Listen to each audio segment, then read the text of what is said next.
السلام عليكم ورحمة الله وبركاته. معاكم برنامج يلا كورة، مع أخوكم محمود. أخبار الجديدة حصري مع برنامج يلا كورة.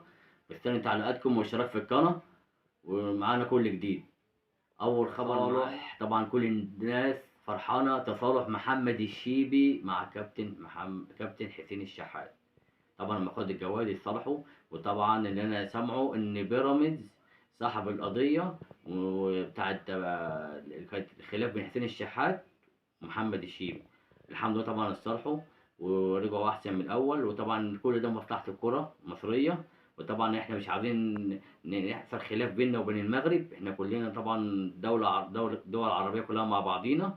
ده طبعا كان خبر جامد. طبعا الناس كلها فرحانه ان صالح محمد الشيبي مع حسين الشحات. ده كان اول خبر معانا. الخبر الثاني معانا طبعا الزمالك داخل على مأزق اخر السنه، اللي هو عقد دونجا يخلص السنه دي، وهو عبد الله السعيد.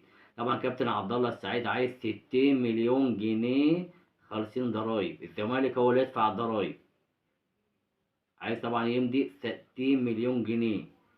وكابتن طبعا دونجا عايز 50 مليون جنيه خالص الضرايب. ادي تاني مشكله. المشكله التالتة عمر جابر عايز 25 مليون جنيه في الموسم.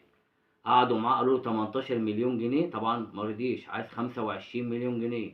بس في حاجه عايز اقول عليها بقى. الزمالك لو بيفكر يمشي دونجا. هات طارق حامد، ادي 50 مليون جنيه لدونجا، لا ما اديهوش. اديله 12 اخره. طبعا هو ومش فيت قوي يعني، ده ضريب. امشيه واجيب طارق حامد برقبته. طارق حامد لعيب كبير جدا جدا جدا. لو ادفع 50 اجيب طارق حامد وما اخدش دونجا خالص.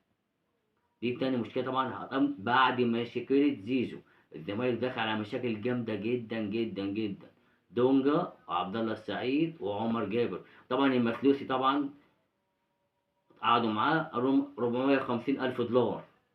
طبعا المسلوسي طبعا هيمضي، طبعا ما حدش عايزه، هيمضي وهيقعد. لكن دول ثلاث مشاكل هيقعوا بعد مشكله زيزو. ركزوا معانا. طبعا كل الناس بصل الدوري والجوله الثالثه والجوله الرابعه والجوله الخامسه. دي المشاكل اللي هتقابل نادي الزمالك الايام اللي جايه اخر السنه. طبعا عبد الله لهم انا مش عايز دعوه بفلوس الضرايب. اخد 60 مليون جنيه خالصين كل حاجه. قدام جوه نفس الكلام عايز 50. وكان عايز 25. دي اخبارنا من نادي الزمالك. طبعا نخش على خبر جديد جدا محدش قاله. خبر النادي الاهلي خلص مع كابتن محمد شريف لمدة 3 سنين. هيجي من السنة الجاية. وكلموا طبعا اللاعب واللاعب مرحب. لا يجي في يناير لا يجي أول السنة. لسه الكلام، بس هو خلص 3 سنين. هيجي إن شاء الله الموسم اللي جاي. ولو جه في يناير هيبقى حلو عشان كأس العالم في 25. وهيلعب الدور التاني. طبعا انت عارفين ان الدوري مفيش دور تاني. ممكن يلحق أصل الأدوار اللي بعد كده. طبعا انت عارف ان الدوري 17 أسبوع. بعد ما يلعب أول تسع مطوشة. الفرق التانية هتلعب بعضيها عشان الأول والتاني والتالت يخش الكونفدرالية ويخش دوري الأبطال. طبعا انتوا عارفين ان الدوري الجديد أحسن من الدوري القديم. احنا طبعا ما ماليش من الدوري القديم، بس يعني بتكلم الدوري الجديد هيوفر وقت ومجهود. طبعا المنتخب داخل على كأس أفريقية 2025. وداخل على إيه؟ داخل على كأس عالم ودوري أبطال أفريقيا. طبعا احنا كل الدعم للنادي الأهلي. كل دوت أخبار معانا. طبعا اخبار النادي الاهلي طبعا لسه معانا لحد دلوقتي مكملين. طبعا طبعا كولر استبعاد رضا سليم وبريستاو لاسباب فنيه. طبعا اداره التخطيط اتكلمت مع كولر عشان يدي فرصه رضا سليم تاني يشتغل على نفسه. طبعا اللاعب كبير جدا جدا جدا. وانتوا عارفين ان الجيش الملكي عايزه تاني، وفريق الوداد مشارك في كاس العالم. طبعا عارف ان رضا سليم عايزينه.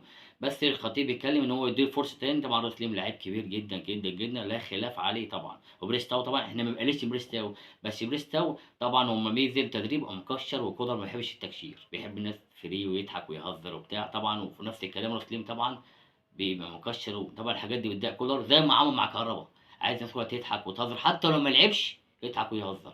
اللي انا برضو سامعه من اخبارنا الحلوه نقول لكم النهارده ان كولر قعد مع عمر الساعي. كل الناس زعلانه ان عمر الساعي ما لعبش من اول دقيقه.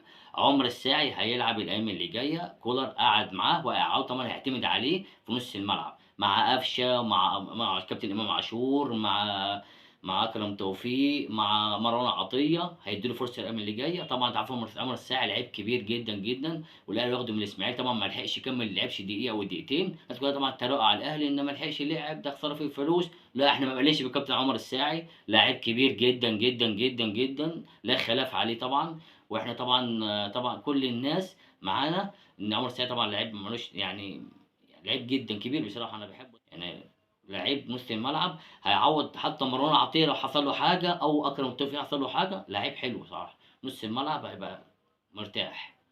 نخش على خبر تاني مع النادي الاهلي. طبعا قلت لك قبل كده ان الاهلي هيقعد مع لعيبه اللي هتخلص عقدها، هيجدد ظبط عقد حسين الشحات، وظبط عقد اكرم توفيق وحمزه علاء، وهظبط عقد مصطفى شوبير طبعا، وهظبط عقود ناس كتير قوي خلصانه جدا. طبعا ما حدش بيتكلم ان نادي جوه النادي الاهلي غرفه مغلقه، ما حدش بيتكلم على اي حاجه، كل اخبار جوه الصندوق، مش هتلاقوا غير عندنا احنا بس، احنا الاخبار الجديده.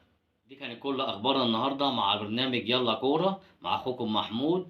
وطبعا اللي مشتركش في القناه اشترك في القناه، مستني تعليقاتكم ومستني لايكاتكم، وعايز القناه تكبر بيكم. والسلام عليكم.